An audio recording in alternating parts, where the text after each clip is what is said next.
The 12th feature of the constitution. क्योंकि आपको पता है कि हमने 11 फीचर तक तो कल की वीडियो में कवर कर लिए थे, आज हम 12th से स्टार्ट करेंगे।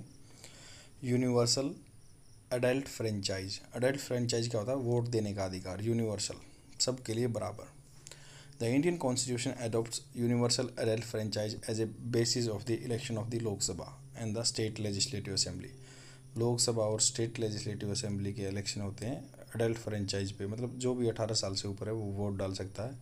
यूनिवर्सल है ये, ऐसा नहीं है कि लेडीज़ को मिली है, जेंट्स को मिली है, या जो पैसे वाले हैं पहले जैसे उनको मिलती थी, ऐसा कुछ नहीं है।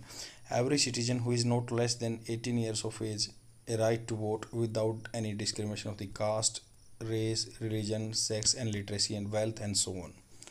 The voting age was reduced to 18, मतलब 18 घटा दी, from 21 years in 1989। 61st constitutional amendment act हुआ था जो 1988 में हुआ था। तो 61 में संविधान संशोधन के द्वारा घटा दी गई थी, पहले 21 साल थी, अब 18 हो गई है। The introduction of the universal adult franchise by the constitution maker was a bold experiment। बहुत ही साहसिक कार्य था ये, and highly remarkable, मतलब उसको जाना जा सकता है। In the view of the vast size of country, in its huge population, high poverty या social inequality थी, overwhelming illiteracy, मतलब आदमी educated नहीं थे।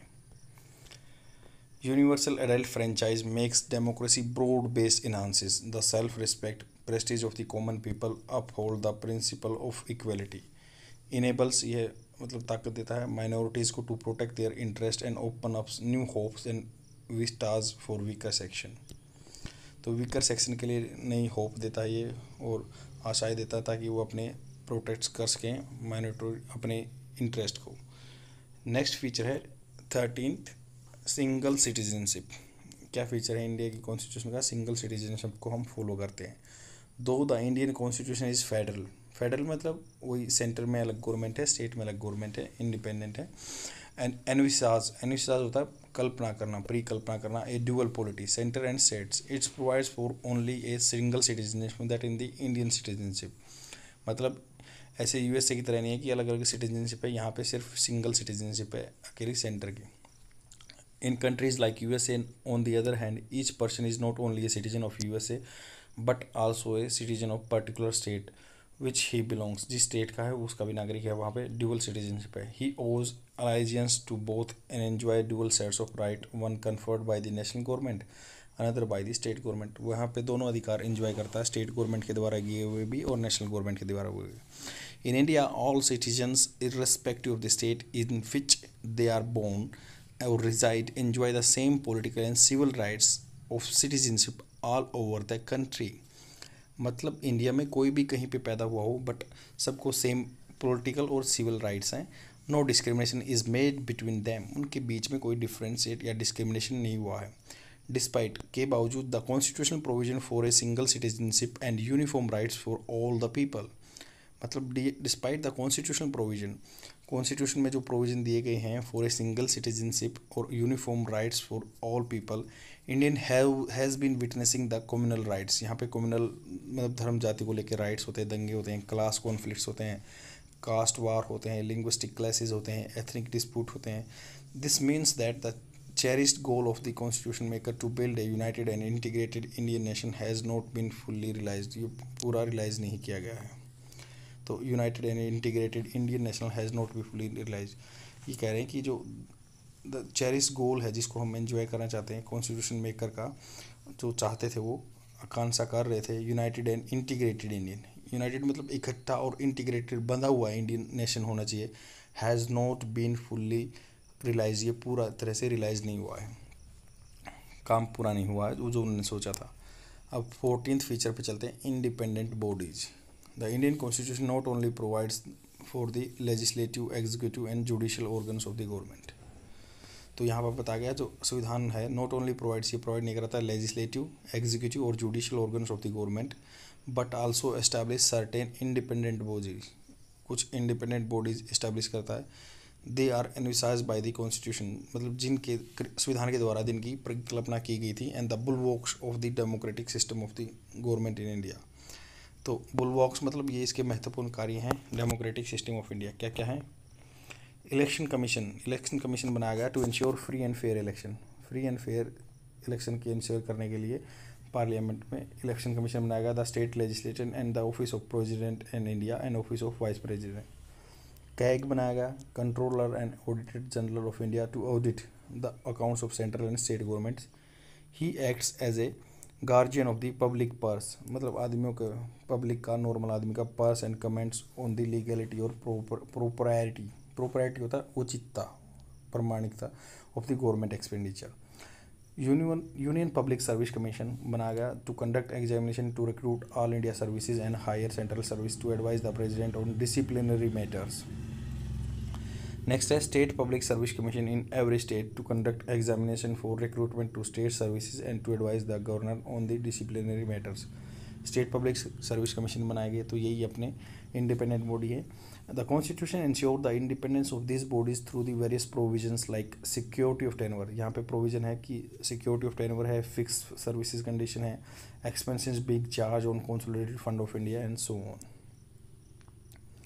नेक्स्ट चलते 15 जो फीचर है इसका, इमरजेंसी प्रोविजन क्या क्या है। The Indian constitution contains elaborate emergency provision to enable the president to meet any extraordinary situation effectively।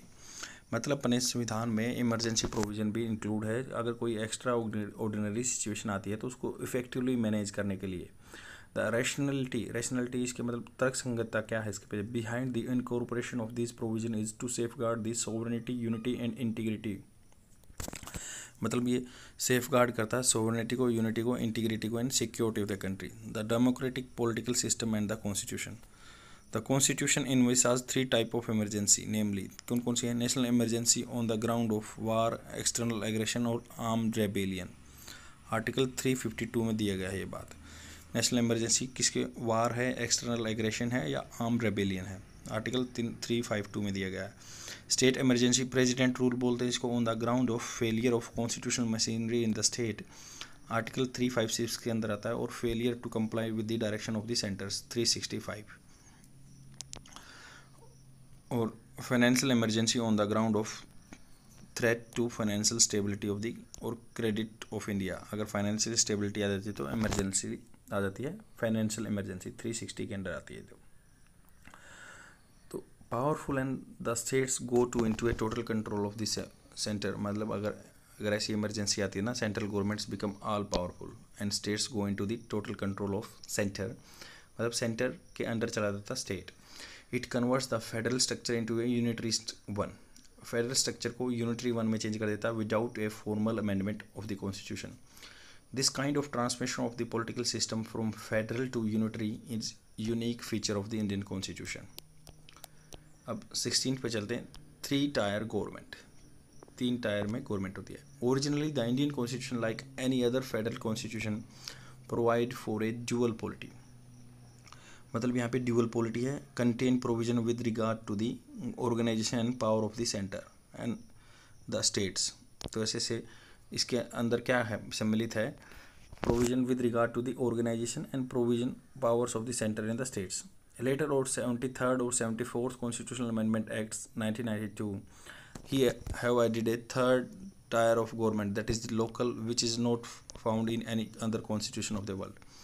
तो 73वें और 74वें कॉन्स्टिट्यूशनल अमेंडमेंट के एक्ट के through third tier of government, मतलब लोकल गवर्नमेंट, पंचायत या म्यूनसिपैलिटीज़ बनाई गई हैं। ये कहीं भी किसी कॉन्स्टिट्यूशन में नहीं मिलेगा। 73rd amendment act 1992 gave constitutional recognition to the panchayat.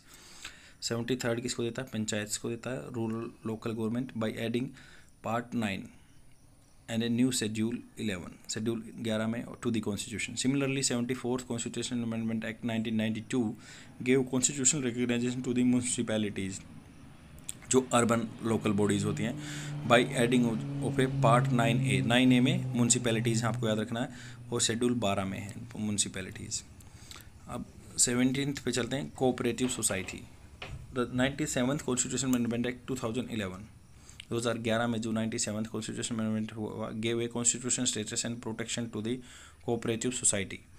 In this context it made the following 3 changes in the constitution. It made the right to form cooperative society a fundamental right.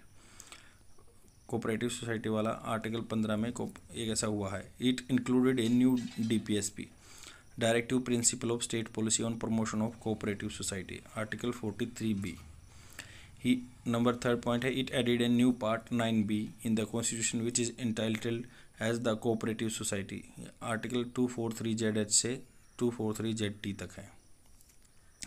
The new part 9th B contains various provisions to ensure that the cooperative society in the country function in a democratic, professional, autonomous and economically sound manner.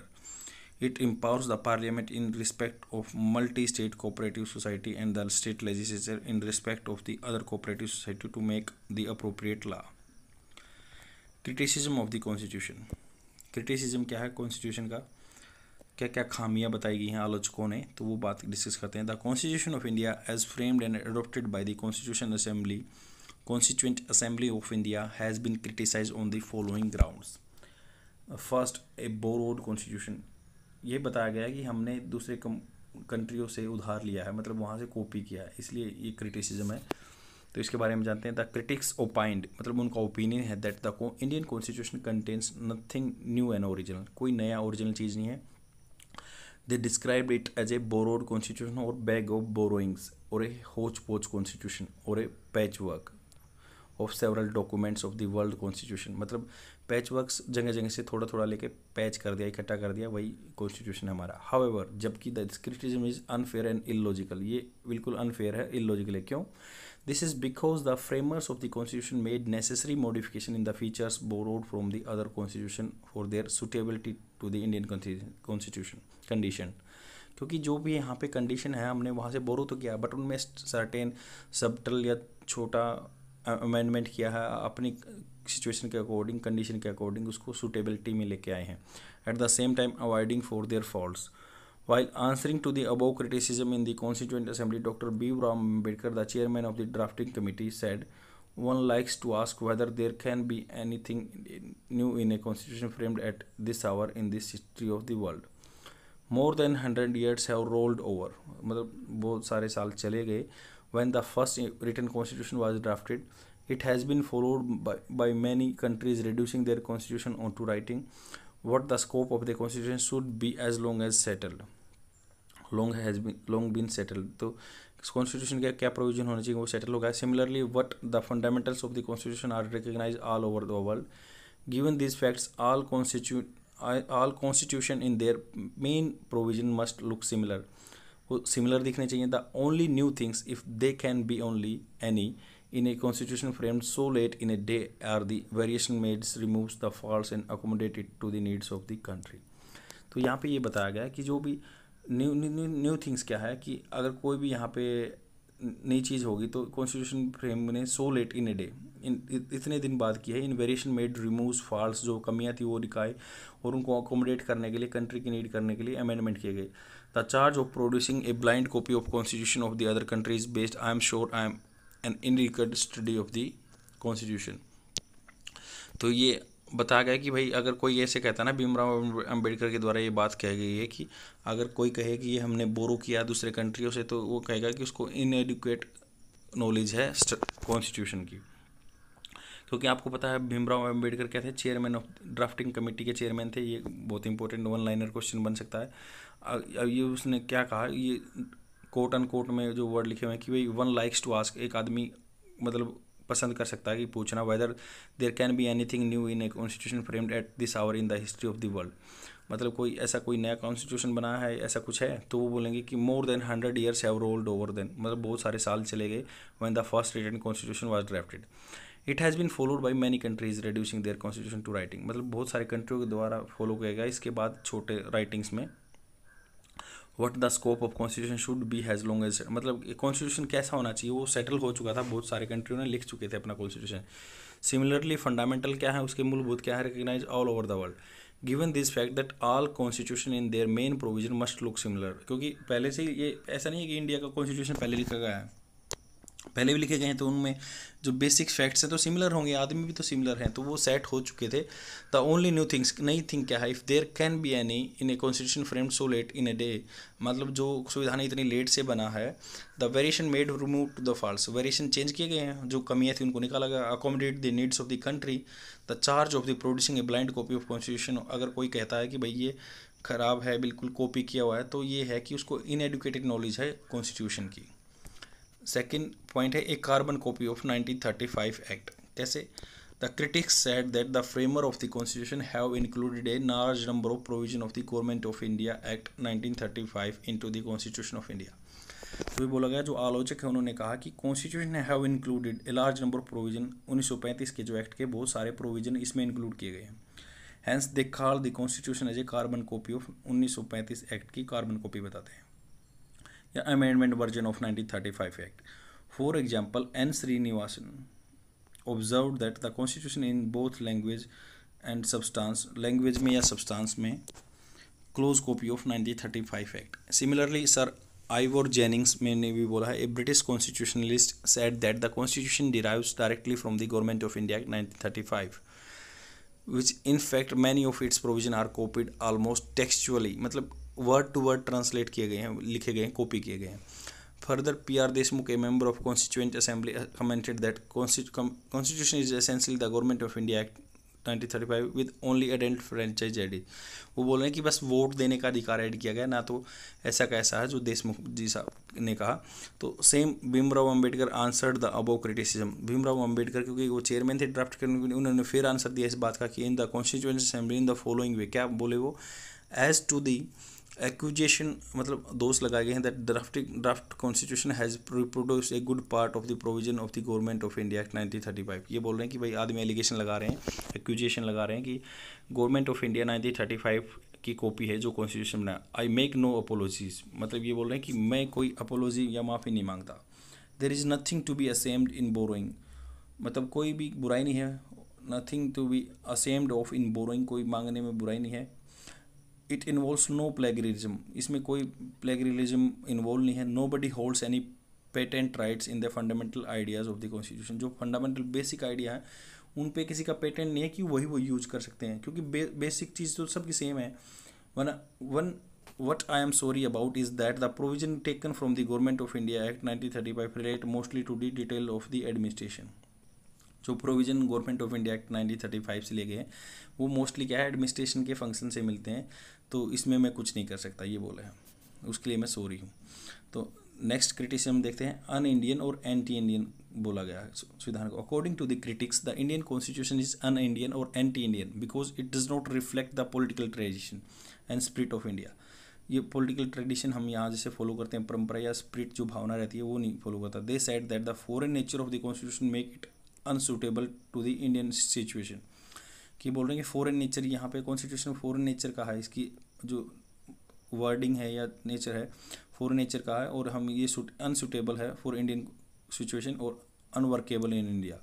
In this context के हनुमंथिया ने लिखा, ए member of the constituent assembly, जो इस संविधान सभा का जो member था, कमेंटेड क्या किया, we wanted the music of veena and sitar but here we have the music of English band का म्यूजिक। कैसे? That was because our constitution maker were educated the way, जो संविधान बनाने वाले थे उनकी एजुकेशन ऐसी तरह से हुई थी, इसलिए वो फॉरेनर की तरह लगता है। Similarly, Loknath Mishra, another member of the Constituent Assembly, criticized the Constitution as a slavish imitation of the West, much more a slavish surrender to the West। ये बोल रहे हैं कि उनका दास बन के रह गए वेस्ट का। Further Lakshman Narayan Sahu, also a member of Constituent Assembly, observed that ideals on which this draft constitution is framed have no manifest relation to the fundamental spirit of India। तो इसकी फंडामेंटल स्पिरिट से मैच नहीं कर रही है India से, उन्होंने ये बोला लक्ष्मी नारायण साहू ने। तो the constitution would not prove suitable and would break down soon after the being brought into the operation. ये बोले कि दिस कॉन्स्टिट्यूशन, ये संविधान है, वुड नॉट प्रूव सुटेबल, ये सुटेबल नहीं प्रूव होगा, साबित होगा, वुड ब्रेक, ये बीच में टूट जाएगा, डाउन सून मतलब ख़त्म हो जाएगा, after being brought into the operation लाने के बाद। बट ऐसा कुछ हुआ नहीं, क्योंकि we have been following this constitution since 1949 and till now it is keep growing on or keep going on. That's why we can say that it is not a true thing, because it's a pure constitution and we have been following or we have adopted this constitution since 1948, or now we are reading the constitution in 2022. That's why all that allegation accusation are false. An un-Gandhian constitution, बोल रहे हैं कि un-Gandhian constitution है ये। According to the critics, the Indian constitution is un-Gandhian because it does not contain philosophy and ideals of the Mahatma Gandhi. जो उनकी philosophy थी, विचारधारा थी, वो इसमें include नहीं है. The father of the Indian nation बताया गया गांधी जी को. They opined that the constitution should have been raised, मतलब इसको ऐसे बनाना चाहिए था, and built upon village panchayat and district panchayat पे बनाना चाहिए था. In this context, the same member of the Constituent Assembly के हनुमंतैया ने क्या कहा, that exactly the kind of constitution Mahatma Gandhi did not want and did not envisage. तो संविधान ऐसा बना गया जैसे ना तो महात्मा गांधी जी चाहते थे और न उन्होंने परिकल्पना की थी. T Prakasam, another member of the Constituent Assembly, attributed this lapse to the Ambedkar non-participation in the Gandhi movement. तो ये बता रहे हैं कि उन्होंने गांधी के मूवमेंट में पार्ट नहीं किया, तो इसलिए ऐसा अलग से संविधान लेके आए हैं Ambedkar ji. And antagonism towards the Gandhi idea, तो एंटी थे जो गांधी के आइडिया के लिए, इसलिए वो बोल रहे हैं कि इसमें टिंच नहीं है गांधीजियन प्रिंसिपल का. फिफ्थ क्रिटिसिज्म क्या है, एलिफेंटाइज साइज, बहुत बड़ा है. The critics state that Indian constitution is too bulky, है बहुत बल्की है, and too detail and contains some unnecessary element, जो कि बिना जरूरत के इसमें एलिमेंट इंक्लूड हैं. सर आइवोर जेनिंग्स जो ब्रिटिश कॉन्स्टिट्यूशनलिस्ट है, observe that provision borrow not only well selected that the constitution generally speaking was too long and complicated. Long है, लंबे हैं या कॉम्प्लिकेटेड हैं. In that context, H.V. Kamath, a member of the Constituent Assembly, commented, the emblem and the crest that we have selected for our assembly is an elephant. ये बोल रहे हैं कि संविधान इतना बड़ा है तो इसलिए हमने एम्बलम जो अपना एक चिन्ह लिया था वो हाथी का लिया था कॉन्स्टिट्यूएंट असेंबली के लिए, वो सही है. It is perhaps in the consonance मतलब सामंजस्य में है विद आवर कॉन्स्टिट्यूशन का साइज बड़ा, इसलिए 2 is the bulkiest that the world has produce. जितना वर्ल्ड ने प्रोड्यूस किया उससे हमने भारी कॉन्स्टिट्यूशन लिया, इसलिए हमने कॉन्स्टिट्यूएंट असेंबली का सिंबल है जो हाथी बना दिया था. He also said, I am sure that house does not agree that we should make the constitution as elephantine one. तो जो हाउस है लोकसभा वगैरह ये सहमत नहीं होंगे कि हमें इतना बड़ा बल्कि कॉन्स्टिट्यूशन बनाना चाहिए. अब नेक्स्ट क्या है, paradise of the lawyers.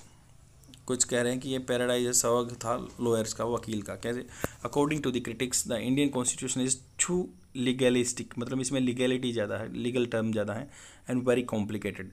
They opined that legal language and phraseology adopted in the constitution make it is a complex document. The same Sir Ivor Jennings called it a lawyer paradise, वकीलों का paradise कहते हैं. In this context, H.K. Maheshwari, a member of the Constituent Assembly, observed that draft tends to make people more litigious. मतलब ऐसा draft बनाया कि आदमी ज़्यादा से ज़्यादा याचिका फाइल करेंगे, लिटिजियस बनाया. More incline to go law courts में जाएंगे. Less truthful and less likely to follow the method of truth and non violence. ये बहुत कम लग रहा है कि ये फॉलो करेगा नॉन वायलेंस का रास्ता या ट्रूथ का, सच्चाई का.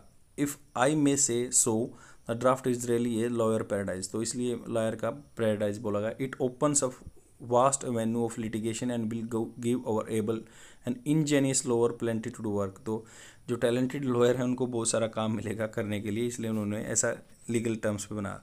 Similarly P.R. Deshmukh, another member of the constituent assembly, said, I should however like to say that the draft of the articles that have been brought before the House by Dr. B. Ambedkar seems to be my mind to be far to be ponderous like the ponderous tomes of a law manual.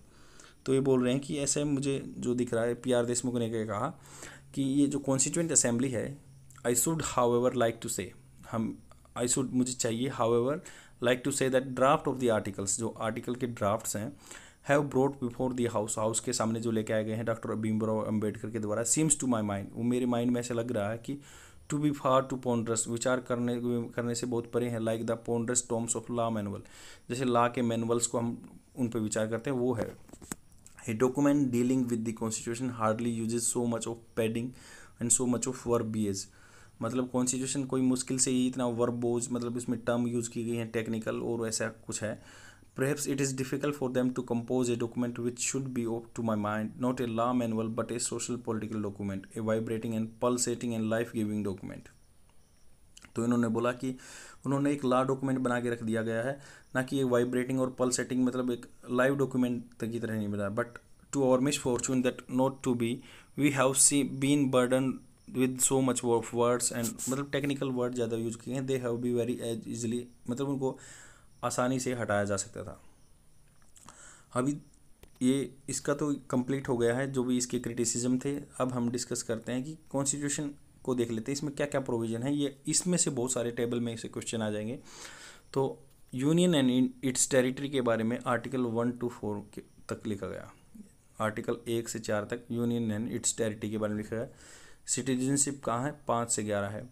Fundamental rights क्या हैं, 12 से 35 हैं। DPSP क्या है, 36 से 51 है। और part 4A में फंडामेंटल ड्यूटीज़ हैं 51 ए में आर्टिकल्स। ए इसलिए है जो अमेंडमेंट किया गया इसलिए लगते हैं कैपिटल लेटर में। और पार्ट 5 में क्या है, यूनियन गवर्नमेंट 52 से 151 तक। उसके चैप्टर 1 में पार्ट 5 के चैप्टर 1 में एग्जीक्यूटिव है 52 से 78 तक। फिर पार्लियामेंट आता है 79 से 122। फिर legislative power of the president 123 में। ये इसलिए याद करने जरूरी है, मान लो आपको एग्जैक्ट याद नहीं है बट आपको याद रहेगा कि चैप्टर 1 52 से 78 तक है, वहाँ एग्जीक्यूटिव कार्यकारिणी के बारे में दिया गया है, फिर पार्लियामेंट के बारे में दिया गया है, फिर legislative power of the president के बारे में दिया गया है आर्टिकल 1 to 3 में। चैप्टर 4 क्या कहता है, पार्ट 5 में यूनियन जुडिशरी जो 124 से 147 है। आपको पता है 1 to 4 ये है क्या, कोर्ट के बारे में बात करता है। कैग का है आर्टिकल 141 से 151। जो पार्ट 6 में दिया गया है स्टेट गवर्नमेंट के बारे में 152 से 237, जनरल के बारे में 152 में, एग्जीक्यूटिव के बारे में 153 से 167 के बीच में। और चैप्टर 3 है जो स्टेट लेजिस्लेचर 168 से 212, legislative power of the governor 213 में दी गई है। चैप्टर 5 में दिया गया है कि हाई कोर्ट्स के बारे में 214 से 232। और चैप्टर 6 में दिया गया है सबऑर्डिनेट्स कोर्ट्स के बारे में 233 से 237। तो पार्ट 7 में क्या दिया गया, state in the part B first schedule deleted, तो डिलीट कर दिया गया। और ये पार्ट 8 में क्या दिया गया, यूनियन टेरिटरी के बारे में दिया गया 239 से 242 के बीच में। पार्ट 9 किसके बारे में, पंचायत के बारे में 243 से 243 ओ तक दिया गया है, अमेंडमेंट करके लिया गया था। म्यूनसिपैलिटी पार्ट 9A में आते हैं 243 पी से 243 ZG तक आते हैं। 9 के बी में, 9A में म्यूनसिपैलिटी है, 9B में कोऑपरेटिव सोसाइटी है, 243 ZH से ZT तक आते हैं। पार्ट 10 में 10 क्या है, शेड्यूल एंड ट्राइबल एरिया 244 से 244A में। पार्ट 11 में क्या दिया गया है, relation between unions and states, relation union के और स्टेट्स के बीच में 245 से 263 के बीच में। चैप्टर 1 क्या है, लेजिस्लेटिव रिलेशन 245 से 255। चैप्टर 2 क्या है, एडमिनिस्ट्रेटिव रिलेशन 256 से 263। और पार्ट 12 में क्या दिया गया है, finance property contracts and suits 264 से 300A तक। चैप्टर 1 फाइनेंस है 264 से 291। चैप्टर 2 है बोरोइंग 292 से 293। और चैप्टर 3 है property contracts rights and liberty obligation suits जो कोर्ट में जाते हैं 294 से 300 के बीच में। तो फाइनेंस प्रॉपर्टी एंड कॉन्ट्रैक्ट्स के आपको पता है कि प्रॉपर्टी को राइट टू प्रॉपर्टी 300A में लेके आ गए थे जो कि पहले आर्टिकल 19 में आता था। तो ये पार्ट 12 में इंक्लूड है 300A में। ये पार्ट 13 में trade and commerce intercourse with in the territory of India 301 से 307, मतलब स्टेट के अंदर बिजनेस होता है वो इसके अंदर आता है पार्ट 12 में। पार्ट 13 में और पार्ट 14 में क्या आता है, services under the union and state 308 से 323 के बीच में। और इसका चैप्टर 1 क्या है, सर्विसेज के बारे में है। चैप्टर 2 है पब्लिक सर्विस कमीशन के बारे में 315 से 323 के बीच में। और पार्ट 14A में क्या आता है, ट्रिब्यूनल आता है, जो भी ट्रिब्यूनल बनते हैं 323A से लेकर 323B तक। और 15 में क्या आता है, इलेक्शन आता है 324 से 329A तक। 16 में क्या आता है, special provision relating to the certain classes 330 से लेकर 342 तक। और जो है 17 में क्या आता है, ऑफिशियल लैंग्वेज आता है 343 से 351A। Chapter 1 language of union regional language, या फिर चैप्टर 3 क्या आता है, हाई कोर्ट्स की लैंग्वेज क्या होंगी, सुप्रीम कोर्ट की क्या होंगी 348 से 349 के बीच में। या स्पेशल डायरेक्टिव क्या आता है 350 से 51 के बीच में। TDS काम लग रहा होगा बट आपको यही है याद करना पड़ेगा। ये इमरजेंसी प्रोविजन क्या है 352 से 60 इमरजेंसी के जो आते हैं।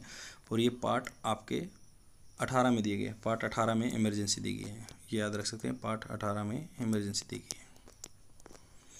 मिसलेनियस पार्ट 19 में है 361 से 367 के बीच में। अमेंडमेंट 368 है, पार्ट 20 में है। तो ऐसा क्वेश्चन आ सकता है, अमेंडमेंट किस में दिया गया है 368 बट पार्ट याद नहीं होगा तो आपको डिफिकल्टी हो जाएगी, आप अपना रॉन्ग आंसर कर देंगे। और पार्ट 21 में temporary transitional and special provision 369 से 392। और पार्ट 22 में क्या है, शो टाइटल अथॉरिटेटिव, आर्टिकल 393 से 395 जो टेक्स्ट इन रिपील्स हैं। तो नेक्स्ट पे चलते हैं। अब बताया गया आर्टिकल्स क्या क्या है। जैसे आर्टिकल 1 क्या है, name and territory of the union, उनके नाम है। आर्टिकल 3 क्या है, formation of new states, alteration of area boundaries. आपको पता है कि जैसे 2014 में आंध्र प्रदेश से तेलंगाना बनाया था, तो वही आर्टिकल 3 में आएगा, फॉर्मेशन ऑफ न्यू स्टेट्स या अल्टरेशन ऑफ एरिया करते हैं या उनके नाम चेंज करते हैं। आर्टिकल 13 में क्या था, law inconsistent on derogation with the fundamental rights, जो लॉ फंडामेंटल राइट के अपोजिट में आते हैं उनके बारे में बात की गई है। 14 का क्या है, इक्वेलिटी बिफोर लॉ। 16 का क्या है, इक्वेलिटी ऑफ जो पब्लिक एम्प्लॉयमेंट में इक्वेलिटी है। 17 क्या है, अनटचेबिलिटी, अबोलिशन करना उसका। आर्टिकल 19 क्या है, freedom of speech and expression है। आर्टिकल 21 क्या है, protection of life and personal liberty. Article 21 क्या है, right to elementary education. Article 25 freedom of conscience, free profess, propagate and practice of religion. Article 30 क्या है, right of minority to establish an administration education institution, जो minority हैं वो अपना education institution बना सकते हैं। 30 में लिखा गया है। 31C में क्या लिखा गया है, saving of law giving effect to the certain directive principle. और 32 में क्या है, रेमेडीज़ है कि आपका वायलेशन हो रहा है तो सीधा संविधान के संवैधानिक हैं तो आप रीट्स डाल सकते हैं। और आर्टिकल 38 में क्या है, social order to promotion of welfare of the people. 40 में क्या है, organisation of the village panchayat. 44 में क्या है, यूनिफॉर्म सिविल कोड, सब एक तरह से ट्रायल करने चाहिए। 45 में क्या है, early childhood care education to below the age of 6 year. 45 में दिया गया है 6 साल से बच्चों की एजुकेशन देनी है। 46 में क्या दिया गया है, promotion of education and economic interest and schedule caste, schedule tribe and other weaker section. 46 में एजुकेशन देनी है CST को। और 50 में क्या दिया गया है, separation of judiciary from the executive. 51 में क्या दिया गया है, इंटरनेशनल पीस एंड सिक्योरिटी फैलानी है। और 51 में फंडामेंटल राइट्स दिए गए, ड्यूटीज़ दी गई हैं। 72 में क्या दिया गया है कि power of president grant pardons, जो माफ़ करते हैं प्रेसिडेंट सजा को, suspend, remit, commute and sentences in certain cases. 74 में क्या दिया गया है, council of minister to aid and advise the president. 78 में क्या दिया गया है, duty of PM as respect to the furnishing the information to the president, मतलब PM को प्रेसिडेंट को इन्फॉर्मेशन फर्निश करनी है, पहुंचानी है। आर्टिकल 78 में दिया गया। 1110 में मनी बिल है। और 112 में बजट है। 123 में power of president promulgate ordinance के बारे में बात की गई है। 143 में सुप्रीम कोर्ट से कंसल्टेशन करना प्रेसिडेंट को। 155 में अपॉइंटमेंट ऑफ गवर्नर है। 161 में power of governor grant pardons वगैरह देते हैं, जो माफ़ी देते हैं, गवर्नर के हाथ में भी होती है। 163 में council of minister to aid and advice of the governor. 167 में है duties of chief minister regard to the furnishing the information to governor. 169 में क्या है, abolition on creation of legislative council in states. 200 में क्या है, assent to the bills by governor including reservation for the president. 213 में क्या है, power of governor to promulgate ordinance during recess of the state legislature. 226 में क्या है, power of high courts to issue certain writs. 239 में क्या है, special provision with respect to the Delhi. 49 में क्या है, powers of parliament to legislate with respect to the matter in state list in the national interest. तो parliament की जो power है लॉ बनाने की, स्टेट लिस्ट में भी बना सकते हैं 249 में। और 262 में क्या है, एडजुकेशन फैसला देना, dispute relating to the water of inter state river valley 262 में। 63 में क्या है, provision with respect to the inter state council. 65 में क्या है, tax not to be impose save by authority of law. 75 में क्या है, grants from the union to states units. और 280 में फाइनेंस कमीशन। 300 में सूट्स और राइट टू प्रॉपर्टी 300A में। 311 में क्या है, rank of person employed in civil capacity of the union and states, dismissal करना कि जो rank of person employed civil capacity में जो है यूनियन और स्टेट के अंडर, उसकी रैंक रिमूव कर सकते हैं। 312 में क्या है, ऑल इंडिया सर्विस है। 315 में क्या है, public service commission for union and for the states 315 में। 320 में क्या है, function of the public service commission. 323A में क्या है, एडमिनिस्ट्रेटिव ट्रिब्यूनल। 324 में superintendence direct control of election commission के बारे में 324। 330 क्या है, reservation of seats of SC and ST house में जो है सीट रहती हैं SC ST की लोकसभा और राज्यसभा में। हाउस ऑफ द पीपल मतलब लोकसभा में। 335 में क्या है, claims of the schedule caste and schedule tribe into service and post, 335 में। 352 में क्या है, इमरजेंसी है। 356 में भी प्रेसिडेंट रूल है। 360 में फाइनेंशियल इमरजेंसी है। और 365 में effect of the failure to comply with the president rule है। अब मान लो जो प्रेसिडेंट ने दिया है, कुछ कहा, वो नहीं मान रहे, तो उसमें भी प्रेसिडेंट रूल लगता है। या 368 में power of parliament to amend the constitution, procedure thereof. और 370 में क्या, temporary provision with respect to the state of the Jammu and Kashmir, जो अब हट गया है। अब नेक्स्ट ये दिया है शेड्यूल में कौन कौन से हैं, आप स्क्रीनशॉट ले सकते हैं और आप अपने रिवाइज कर सकते हैं।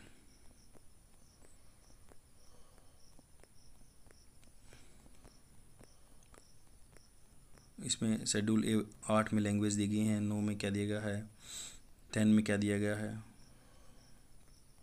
Anti defection law 11th schedule क्या है। तो ये फीचर कहाँ कहाँ से बोरो किए गए हैं, ये भी बहुत इंपॉर्टेंट है। गवर्नमेंट ऑफ इंडिया एक्ट 1935 से हमने क्या क्या फीचर बोरो किए हैं, फेडरल स्कीम है, ऑफिस ऑफ गवर्नर है, जुडिशरी है, पब्लिक सर्विस कमीशन है, इमरजेंसी प्रोविजन है, एडमिनिस्ट्रेटिव ट्रिब्यूनल है। ब्रिटिश कॉन्स्टिट्यूशन से क्या लिए गए हैं, रूल ऑफ लॉ है। ये आपको वैसे लग रहे हैं बट इसमें से बहुत क्वेश्चन आएंगे। ब्रिटिश से क्या लिया, पार्लियामेंट्री गवर्नमेंट ली है, पार्लियामेंट के हिसाब लिया, रूल ऑफ लॉ लिया है, लेजिस्लेटिव प्रोसीजर लिया है, सिंगल सिटीजनशिप लिया है, कैबिनेट सिस्टम लिया है, प्रेरोगेटिव रेट्स लिया है, पार्लियामेंट्री प्रिविलेज लिया है, बाइकैमरलिज्म लिया है। यूएस कॉन्स्टिट्यूशन से फंडामेंटल राइट लिए गए हैं, इंडिपेंडेंट ऑफ जुडिशरी लिया गया, जुडिशियल रिव्यू प्रोविजन लिया गया, impeachment of president, removal of supreme court and high court जजेस post of the vice president. Irish से क्या लिया गया है, डीपीएसपी लिया गया है, जो नॉमिनेशन होता है राज्यसभा में वो लिया गया, method of election of president लिया गया है। कनाडा से क्या लिया गया, federal with a strong centre होना चाहिए, रेज्यूडरी पावर सेंटर के पास होने चाहिए, या and advisory jurisdiction of the supreme court होना चाहिए। ऑस्ट्रेलियन कॉन्स्टिट्यूशन से क्या लिया गया है कि कंकरेंटली सीखिए freedom of trade and commerce, intercourse, joint sitting of the house of the parliament. Weimar constitution Germany से क्या लिया गया है, जो भी इमरजेंसी आती है। सोवियत यूनियन से क्या लिया गया, फंडामेंटल ड्यूटीज़ ली गई हैं और आइडियल ऑफ जस्टिस लिया गया है, social economic and political in preamble. French से क्या लिया गया है, रिपब्लिक लिया गया है, या ideals of liberty, equality, fraternity. South Africa से क्या लिया गया है, अमेंडमेंट करने का प्रोसीजर, या फिर election of members of Rajya Sabha. Japanese से क्या लिया गया, procedure establish by law. I hope आपको समझ में आया होगा। ये चैप्टर ख़त्म हो चुका है। शेयर कर दीजिए अपने फ्रेंड में और डेली देखते रहिए। Thank you very much, bye.